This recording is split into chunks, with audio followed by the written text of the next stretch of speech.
আমি বাড়ি যাব, দোনো ইয়াতিম আমাকে বলবে যে আমার আব্বা কেমন আছে।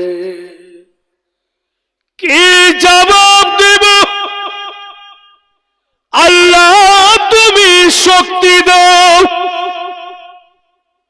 এই চিন্তায় চিন্তিত হয়ে এক পা দু পা করে বাড়ি যাচ্ছে। বক্তব্য বুঝার চেষ্টা করুন।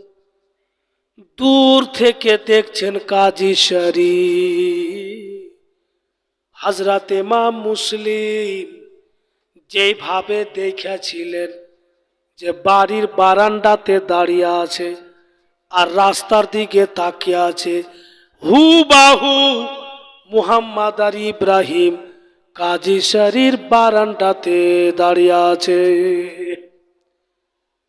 কাছে গিয়ে কিচ্ছু বলতে পারে না, দোনো হাত উঠিয়ে দোনো ইয়াতিমের মাথাতে হাত রেখেছেন। কাজী শরীফ হাত এভাবে বুলেছে, দোনো ভাই নজর উঠিয়া মুসলিম কি বলে কাজী শরীফ দিকে দেখে। কাজী শরীফ ওদের নজরে নজর মিলাতে পারে না।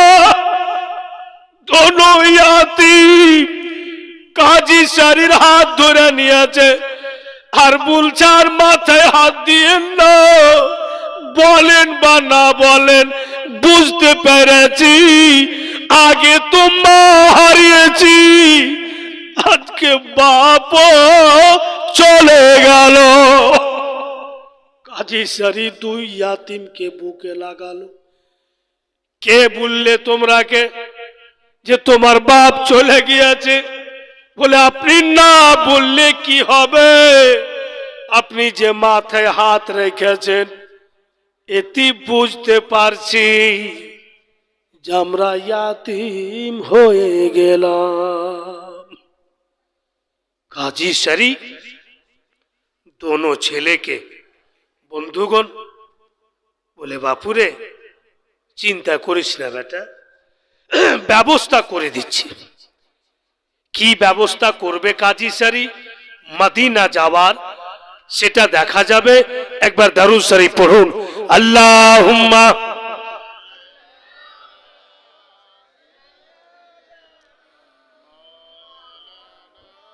মুহাম্মদ ওয়ালা আলে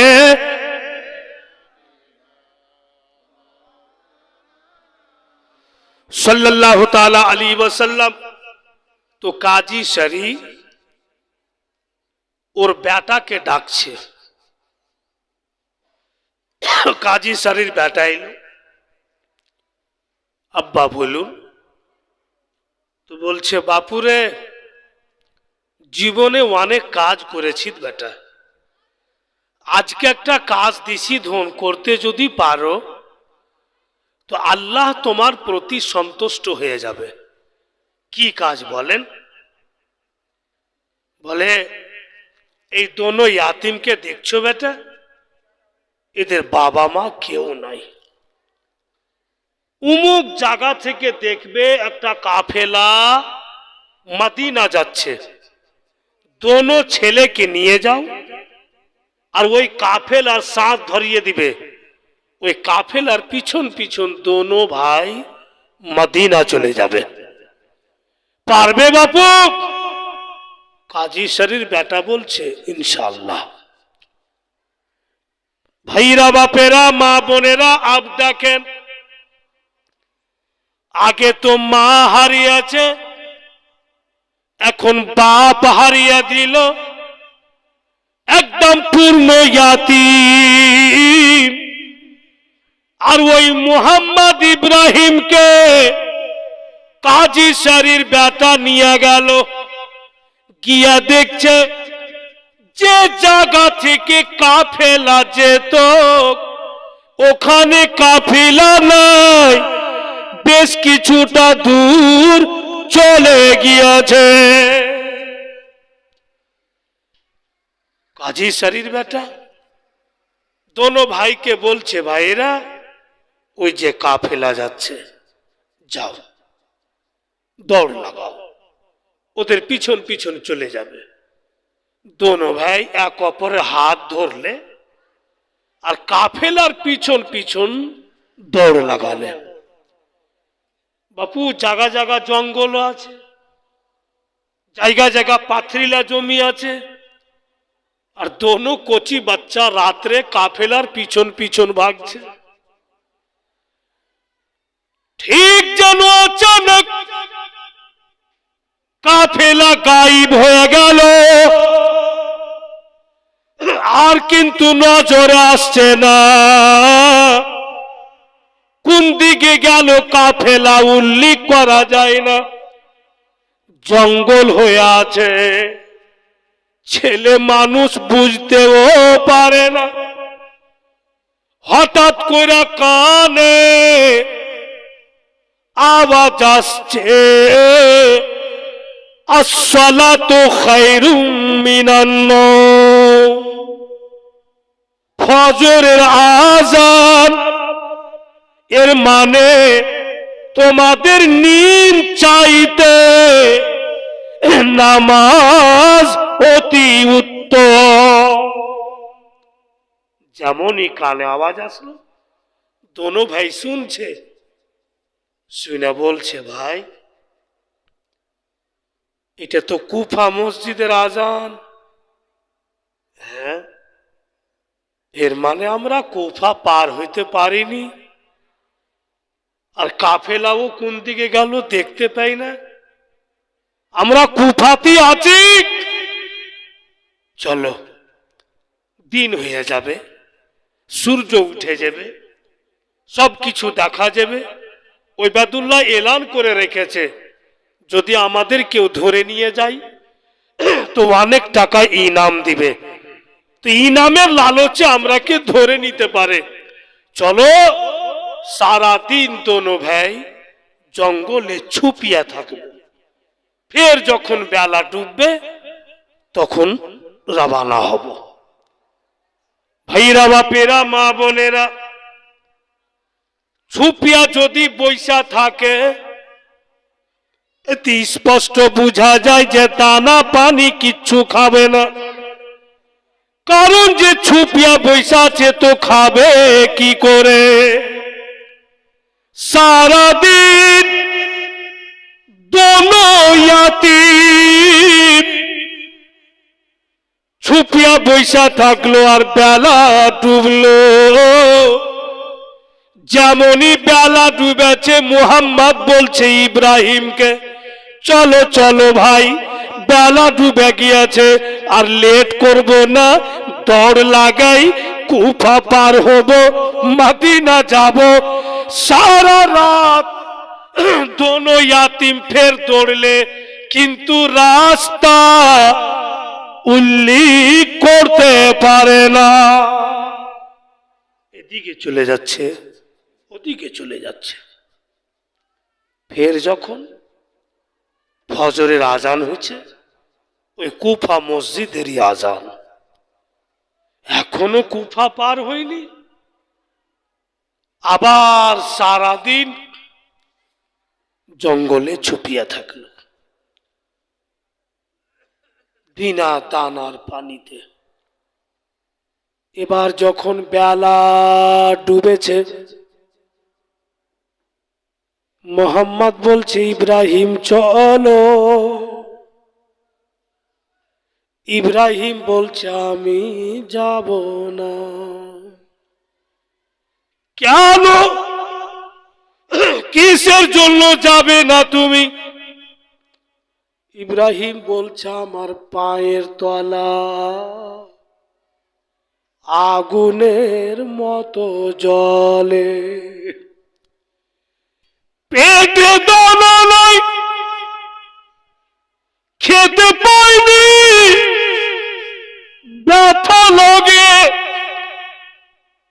আর পায়ের তলা আগুনের মতো জ্বলে মোহাম্মদ যখন দেখছে ইব্রাহিমের পায়ের তলা তো নকিলা পাথরে পায়ের তলার চাম চিরে আছে,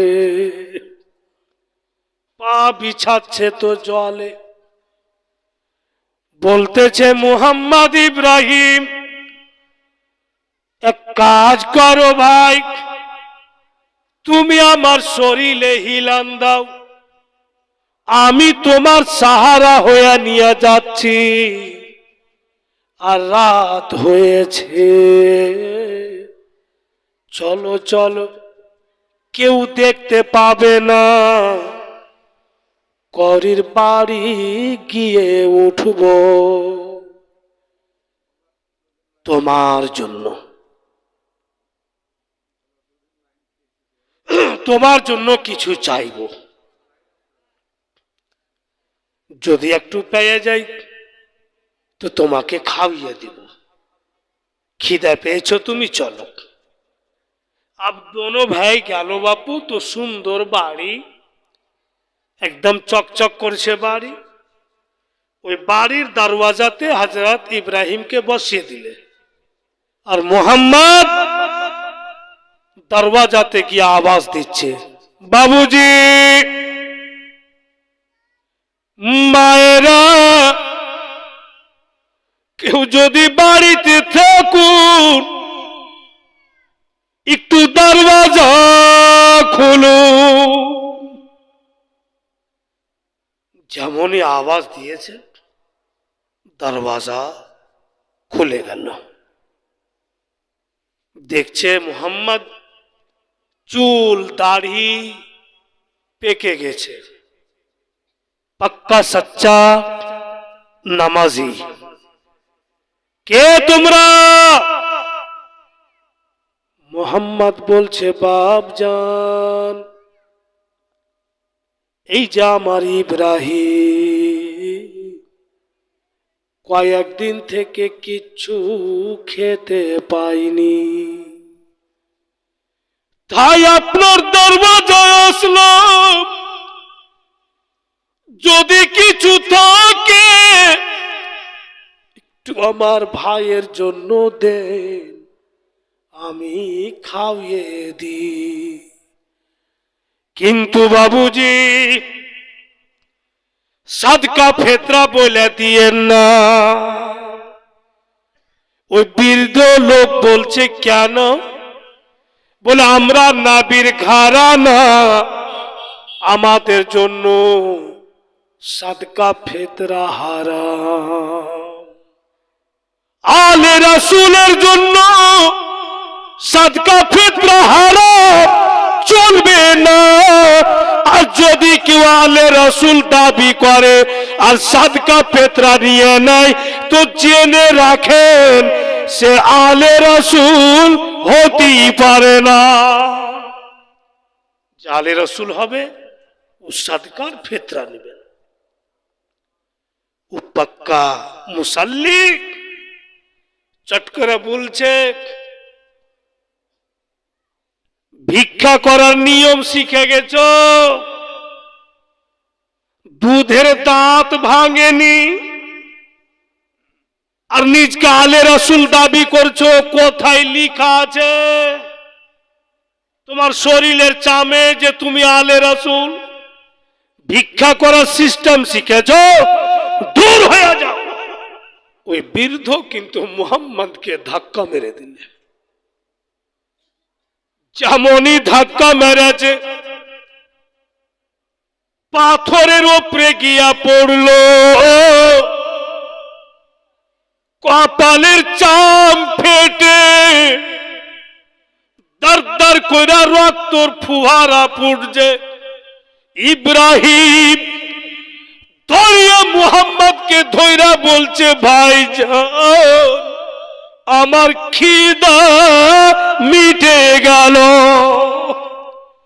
আর খেতে চাইবো না, আর খিদা নাই, চলুন, কিসমতে যা আছে তাই হবে, আর কোথাও যেতে হবে না, আর আমি বলবো না যে খিদা পেয়েছি। এরা এত জুলুম করে, বাপ নেই যে বাঁচাবে, আমাদের কোনো লোক নাই। মা যদি থাকতো মায়ের আঁচলে ছুপিয়া যাইতাম। চলুন আর নিব না। ইব্রাহিমকে মুহাম্মদ বলে, ভেঙে পড়িও না, এখনো আমার শরীরে রূহ আছে। চলো অন্য কোনো বাড়ি যাই। সবাই একরকম নয়। ই দিল না, অন্য কোনো লোক যদি দিয়ে দেয়। দোনো ফুল মুসলিমের লাডলা দুলারা নিজকে মুসলমান দাবি করনে वालाর কাছে ধাক্কা খেয়ে ওই রাইতি বন্ধুগণ সরাসরি ইহুদির বাড়ি উঠল। একদম ইহুদির বাড়ি। ফের আওয়াজ দিচ্ছেন। ইব্রাহিম বলছে, ভাইজান আওয়াজ না দিলে হবে না, ছাড়েন না। বলে একটু দাঁড়াও, দেখে নিচ্ছি। মায়েরা, বাপ ধনেরা কেউ বাড়িতে আছেন? ইহুদি বাপু দরওয়াজা খুলে দিলেন। ইহুদি খুলাই দোনো ছেলের চেহারা দেখে বলছে, ধনেরা এত গোলাপ ফুলের মতো চেহারাতে রক্ত কেন? তোমাদের চেহারাতে খুন কেন? কে তোমরা? এত রাত্রে তোমার বাপ মা কেমন তোমাদের ছেড়ে দিয়েছে? তোমাদের যত্ন করেনি? মুহাম্মদ বলতেছে, যদি বাবা মা থাকতেন তো আমরা এইভাবে আসতাম না। কে তোমরা? বলে, আমরা ইমাম মুসলিমের লাডলা দুলারা। এত রাত্রে কেন এখানে?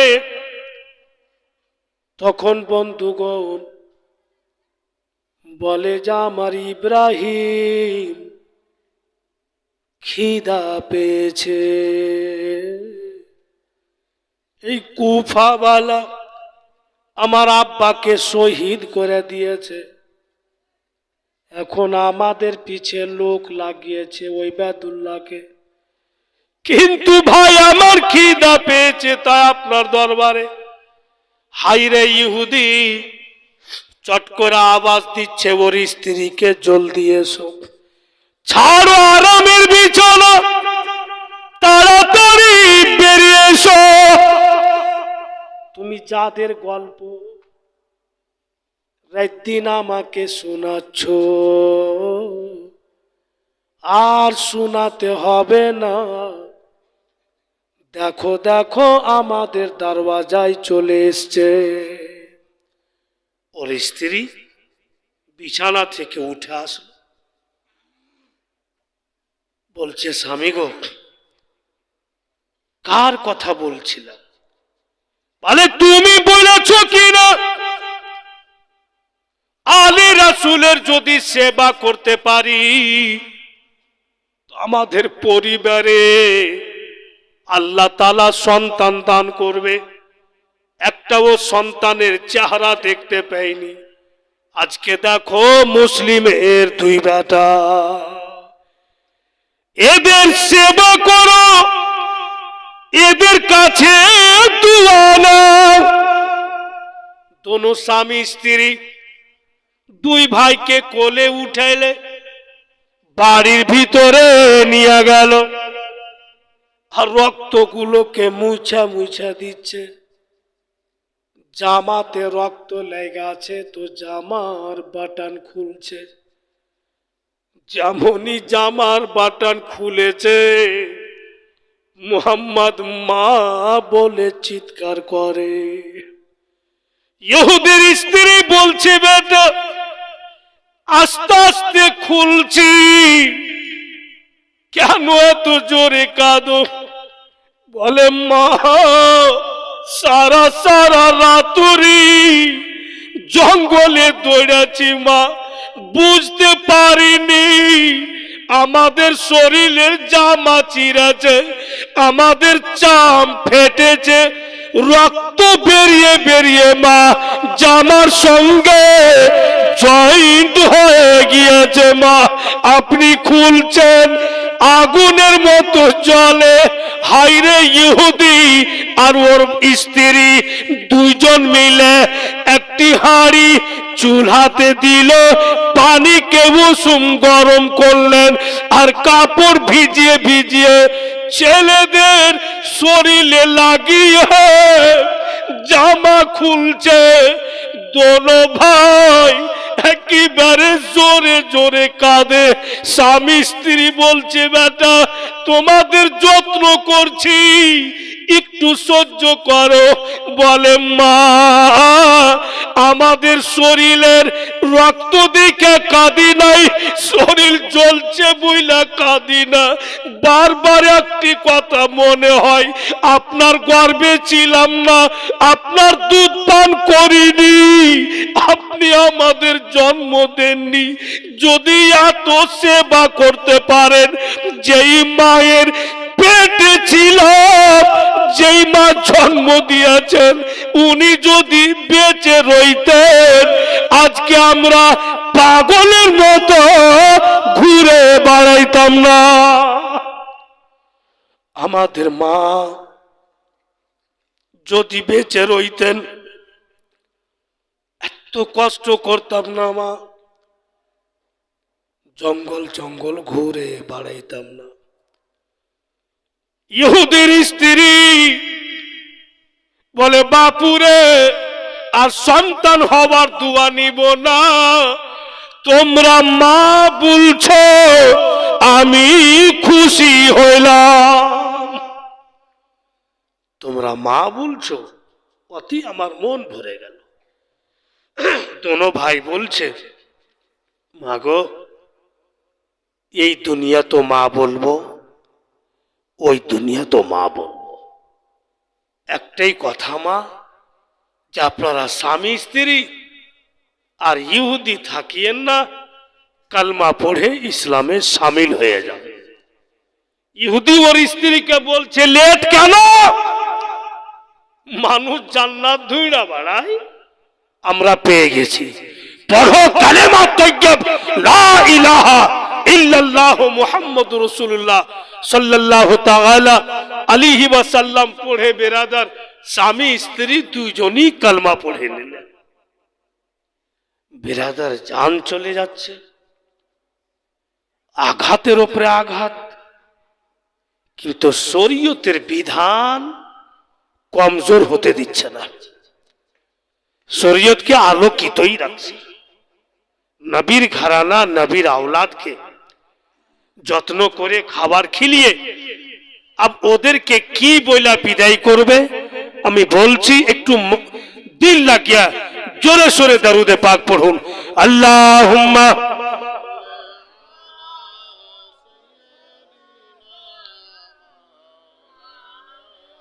মুহাম্মদ ওয়ালা আলে সাইয়্যিদানা।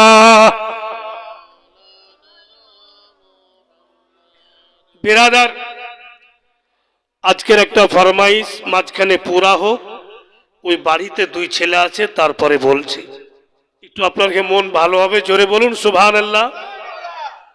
হাসনান কারিমাইনের জীবনীতে অতটা নাত পাওয়া যাবে না, নবী পাকের জীবনীতে অনেক নাতে রাসূল হয়, কিন্তু শহীদ আজমের জীবনীতে অতটা পাওয়া যায় না, কোথাও যেটা আছে সেটাই বলানো যায়।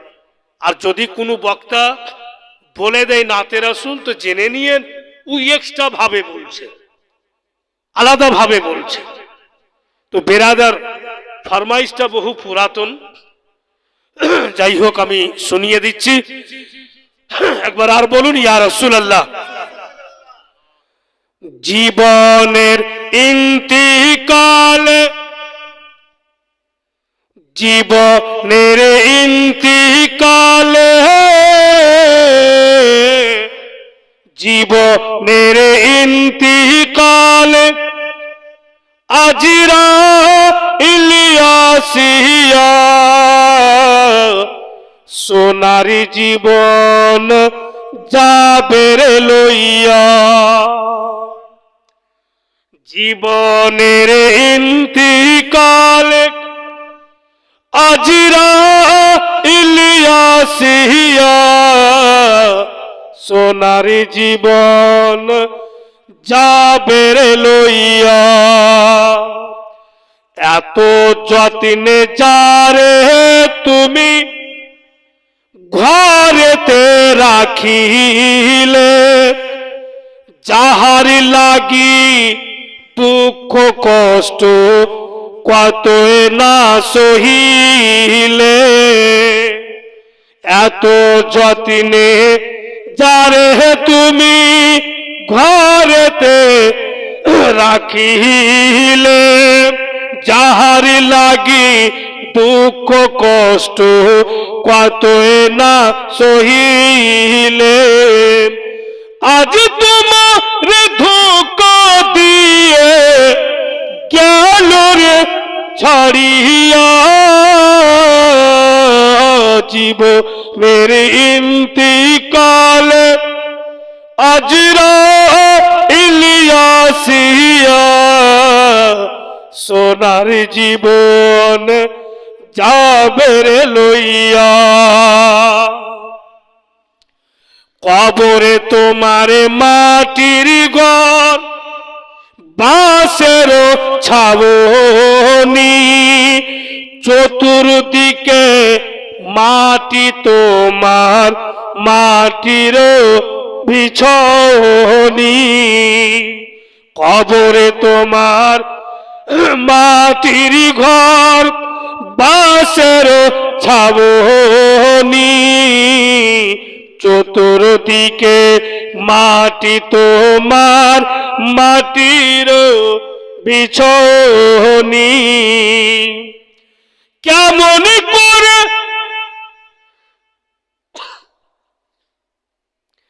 কেমন করে রইবি ভাই রে কবরে শুইয়া, জীব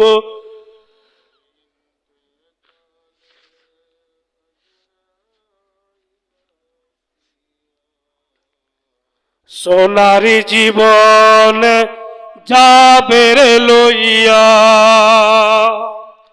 মরেতে হবে একদিন ভাই রে, কেউ রবে না বাঁচিয়া।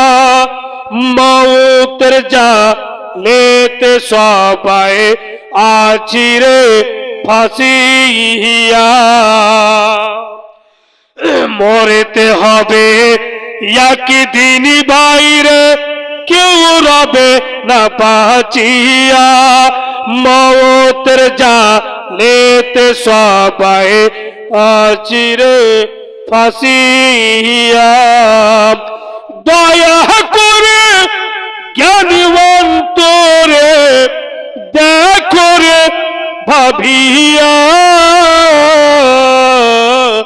জীবনের ইন্তিকালে আজরাইল আসিয়া সোনারি জীবন যাবে রে লইয়া। মজ্জাজ दोनों ভাইকে খিলালো, সুন্দর করে রক্ত মুছে দিয়ে পরিষ্কার করে দিয়ে জামা কাপড় পিঁধিয়ে বলছে ওরা স্বামী স্ত্রী, ধনীরা তোমরা কে বাড়তে রাখতে পারবো না। বলা যায় না সকাল হবে আর ওবায়দুল্লাহ ইবনে জিয়াদ বাড়ি বাড়ি ঢুকে ঢুকে চেক করবে, যদি তোমাদের দেখতে পেয়ে যাই তো আমি তোমরাকে বাঁচাইতে পারবো না। তাই বাপুরে আমাকে ক্ষমা করে দে বেটা, মদিনার রাস্তা ধরিয়ে দিছি বাপু, চলে যাও। ফের ঘুরা কিন্তু ওখানে চলে আসে, বাড়তে রাখতে পারে না। ওই বাদুল্লাহ ইবনে জিয়াদের ভয়ে বলে ঠিক আছে, রাস্তা ধরিলে দোনো ভাই যাচ্ছে, আর ঘুরা ঘুরা ওরা স্বামী স্ত্রীর দিকে দেখছে। নিয়ম আছে, যে যেখানে শান্তি পাবে, একটু আরাম পাবে, ওদিকে কিন্তু দেখবে ঘুরে। যেখানে মা আদর করলে, এই বাপ আদর করলে, ঘুরে ঘুরে দেখছে আর যাচ্ছে। আর বাংলা কবি বাংলা ভাষায় বলছে,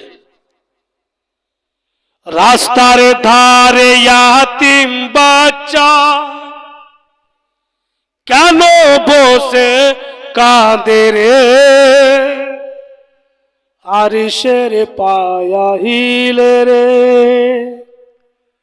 রাস্তার ধারে ইয়াতিম বাচ্চা কেন বসে কাঁদে রে, আরিশের পায়া হিলে রে। ইয়াতিম বাচ্চা বসে বসে কেন আজকাল দিয়ে যায়, খোদা তাআলা দেখে তোমার ফারিস্তারে তাই তো কই, তাড়াতাড়ি করে তোমরা, তাড়াতাড়ি করে তোমরা নাও না কোলে তুলে রে, আরশের পায়া হিলে রে। রাত পোহালো দিন ফুরালো, রাত পোহালো দিন ফুরালো, আর তোমাদের সময় নাই, নাই যে মাতা নাই যে পিতা, কোথায় গিয়ে শান্তি পায়। থাকতো যদি মাতা পিতা, থাকতো যদি মাতা পিতা, দুঃখ যেতাম ভুলে রে, আরশের পায়া হিলে রে। বিরাদার বাবুজি ইমাম সাহেব বক্তব্যতে একটি কথা বলে গেছে। এখানে আমি এখানে বসেই ছিলাম, আমি শুনলাম উনি বক্তব্যের ছলে কথা বলে গেছে, যারা আলে রসুল, আওলাদে রসুল, ঘরানায় রসুলের বেহুরমাতি করবে, বেইজ্জতি করবে, ওদের সম্মান করবে না, ওই ব্যক্তি কিন্তু বরবাদ হয়ে যাবে। এটাই বাবু এখানে আজকে বলেছে, বলেছে বাবা আজকে বলেছে। আব ওনার বক্তব্যটার রেজাল্ট কিন্তু এখন হবে, জোরে বলুন সুবহানাল্লাহ। ওর রেজাল্ট এখনই হবে। दोनों मास कोची शिशु के जेते देन, तब तलक इहुदी तार स्त्री कलमा पढ़लो, एक कलमा पढ़ने वाला मुसलमान धक्का मेरेছে, শুনলেন তো। अब ওদের কথাটা হবে, আমার বাপুর বক্তব্যের রেজাল্ট। এখানে যেই মুসলমান ধাক্কা মেরেছিল ও কিন্তু শুয়ে আছে, স্বপ্ন যোগে দেখছে যেন কায়ামত হয়েছে। জান্নাতি দারোয়ান জান্নাতের দরওয়াজাতে দাঁড়িয়ে আছেন। ও ভাইরা, মা বেটিরা শুনুন, আর লোক চলে আসছে জান্নাতে যাবে। দারোয়ান বলছে কে তুমি? বলে আমি মুসলমান। পরিচয়? বলে আমি আখেরি নবীর উম্মত। দলিল? কলমা তৈয়ব জানি তো পড়ো। যেমনই কলমা তৈয়ব পড়লে দারোয়ান হাত টেনে নিলে, জান্নাতে চলেন।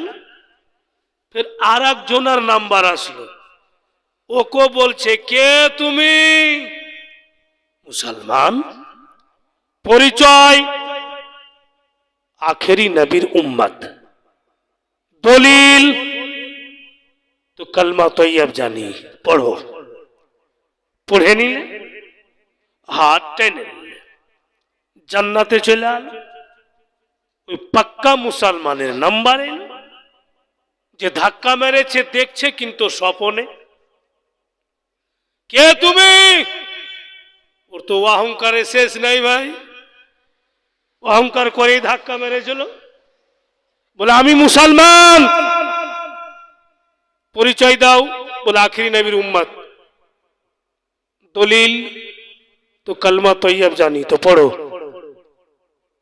যেমনই পড়লে জান্নাতের দারোয়ান মুখ অন্যদিকে ফিরিয়ে নিলে। জোরে বলুন। বলে অন্যদিকে মুখ কেন ফিরালে? আমার পূর্বে কালমা পড়ে পড়ে গেল। জান্নাতের দারোয়ান বলে তোমার মুখের পড়াতে মানবো না, শরীরের চামে কালমা তৈয়ব লেখা দেখো। কেন?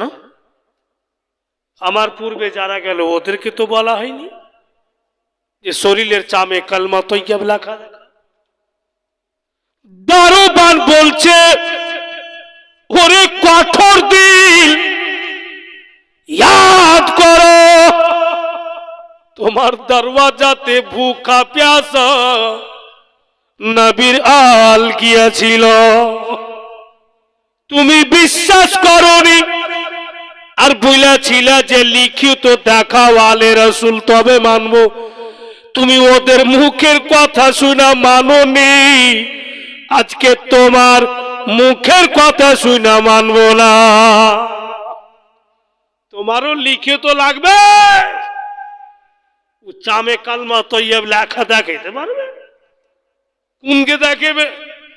কিন্তু ঘামান্ডিক অহংকার জবরদস্তি ঢুকতে যাচ্ছিল, দারোয়ান উঠিয়া চামাটা, আর যেমনই চামাটা মেরেছে বাপু ঘুম হাওয়া আর নিদ নেই, ঘুম ভেঙে গেল। আর সকালে উঠা দোনো জান্নাতের ফুলকে খুঁজে বাড়িয়েছে যে কোথায় গিয়েছে। হাই হাই আমি কি করলাম, ছেলেরাকে যদি পেয়ে যাই তো ওদের হাত চুমবো, ওদের বুকে লাগাবো, খুঁজে বাড়াইছে। পারিশান হয়ে গেছে, একেবারে পারিশান, ঘেমে গিয়েছে। ইমাম সাহেবের বক্তব্য যেটা সঠিক হয়ে গেল যে বরবাদ হয়ে যাবে, বেকার হয়ে যাবে। আল্লাহর কি কাম? ওই ইহুদি সামনে এসে হাজির। এ ভাই আব্দুর রহমান, ঘেমে কে নাছো, কি হয়েছে? তোকে বলার প্রয়োজন মনে করি না, চল হট। ও জানছে ওই ইহুদি, ওকে কি বলবো? বলে ভাই বলো। এক অপরকে বলেই তো দুঃখ হালকা করে। বলে বললাম তো যে বলার প্রয়োজন মনে করি না। তখন বলছে ও রাত্রে তামাচা খায়া হুঁশ উড়ে গেছে কি? বলে তুমি কি করে জানলে? ই তো স্বপ্নে দেখেছি। বলে ওরে বেঈমান, তুই ঈমানওয়ালা ছিলি, যা স্বপ্ন তুই দেখেছিস ওই স্বপ্ন আল্লাহ আমাকে দেখালছে। আর তোর পিছনে আমরা স্বামী স্ত্রী দাঁড়িয়েছিলাম।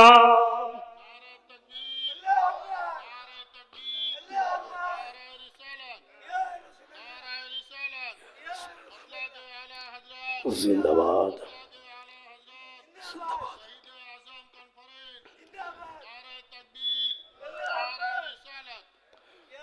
বলে তোর পিছনে আমিও দাঁড়িয়ে ছিলাম, স্বপ্ন দেখেছি তুই ঈমানওয়ালা ছিলি। আওলাদে রসুলকে ধাক্কা মেরে ঈমান হারা হয়েছিস। তুই জান্নাতওয়ালা ছিলি, কপালের চাম ফাটিয়ে রক্ত বের করে দিয়ে তুই জান্নাত হারা হয়েছিস। আমি আমার স্ত্রী ঈমান হারা ছিলাম, ওদের রক্ত মুছে ঈমানওয়ালা হয়েছি কালমা পড়ে। আমরা জান্নাত হারা ছিলাম, ওদের বুকে লাগিয়ে জান্নাতওয়ালা হয়েছি। তখন হাত ধরে বলছে, ভাই একটু বলবি যে কোন দিকে গিয়েছে? তো উর্দু ভাষাতে লেখা আছে, আমি তো বাংলা পড়তে জানি না, উর্দু হিস্ট্রিতে বলছে, উনি জবাব দিচ্ছেন कि बस इतना ही जानता हूं, पंछी जब पिंजरा से निकले तो खुदा ही जाने कहां बसेरा होता है। যে पंछी যখন পিঁজরা থেকে বেরিয়ে যায় তো আল্লাহ পাকই জানে যে কোথায় স্থায়ী করে, আমি বলতে পারি না। তো বোঝা গেল মানুষকে শোনার পরে একটু কৌকি বেশি লাগে যে পীর মুর্শিদকে মানবো না তো বরবাদ কি করে হবে। তবে উনি এটাও বলেছেন, जिनारा सही आले रसूल उनाদের কথা উনি বলছিলেন। কিন্তু আজকাল বেরাদার অনেক এমন এমন বেরিয়ে এসছে। ঘরের মধ্যে গল্প করেছিলাম কাইলি যে একটা উরুসে গেলছিল আমি উত্তর দিনাজপুর। তো একটা বুড়া লোককে বলছি যে বাবজি এটা কার উরুস হবে? ও তো আর জানে না যে এটাই সুলতান মৌলভী এই উরুস করতে এসছে। তো আমি যে গেলাম ওখানে তো আমি একটু জানবো, তো বলবো কি? তো টুপিটা খুলে রাখ দিনু, চাদরিটা খুলে গাড়তে রাখ দিনু, আর এমনি সিম্পল পাঞ্জাবি পিঁধা লুঙ্গি পিঁধা আছি। যে দোকানে চাটা খাচ্ছি তো ভাবছে যে ছেলে পিলা আছে। বুড়াটাকে বলছি, যাচ্ছি বাবা এটা কিসের উরুস? বলে বাজি রে বললে কিন্তু লাত পড়বে। কেমন কথা? বলে কমিটি খুব শক্ত আছে বেটা, কিসে লাভ করে বলেন? বলে এটা কোনো পীর নাই তো মাজার যে আছে, ফের উরুসের জালসা যে লাগিয়েছে। বলে আর বলিও না বাবা, একটা পানওয়ালা পান সাইকেলে বুঝে লে যাচ্ছিল, আবার প্যাডেলে পাও ফিসলে ও সাইকেলে পড়ে যায়। তো পান টান সব ছিতরে পড়ে গেছে। এবার যেটি যেটি পান ভালো গোছিয়া ব্যাগে ভরেছে আর যেটি একটু নষ্ট হয়েছে ওইটিকে ওটি জমা করে রেখেছে। ওই দিন কিন্তু ওই পানওয়ালার সবটি পান বিকে গেছে। জাহিল ঝাপাট ই বলছে ভালো যেন ওঠে দু চারটা পান রেখেছুন যে আমার বিকিয়ে গেল, তারপরে বাজারে যাবে ফের পান রেখে যাইছে। একটা আলুওয়ালা দেখে লেছে যে আরে ভাই তুই এটা পান কিনে রাখছিস? বলে এটা কিছু আছে, আমি এটা পান রেখে জয়দিন যাচ্ছি সবটি বিকে যাইছে। এবার আলুওয়ালাও আলু রেখে যেতে লাগলো। এই জিনিসটা গাঁজাখোর মাস্তান কেউ দেখলে ই আপনার যে লাল কাপড় দিয়ে ঘেরে দিলে আর ঝোপড়পট্টি বানিয়ে বৈশা আলো। এখন বিশাল আকারে উরুস হয়েছে আর মানুষের পাবলিকের টাকাকে নষ্ট করা হচ্ছে। এই ধারণার জায়গাতে সবই বরবাদ হবে। ইমান চলে যাওয়া সন্দেহ আছে, ইমান নষ্ট হয়ে যাওয়া। ভাইরা বাপের আমার, কালকার পরশু 2টা রাত প্রোগ্রাম, এই 2টা রাত্রে মোকাম্মল বক্তব্য হবে। আজকে আপনারা যতদূর শুনলেন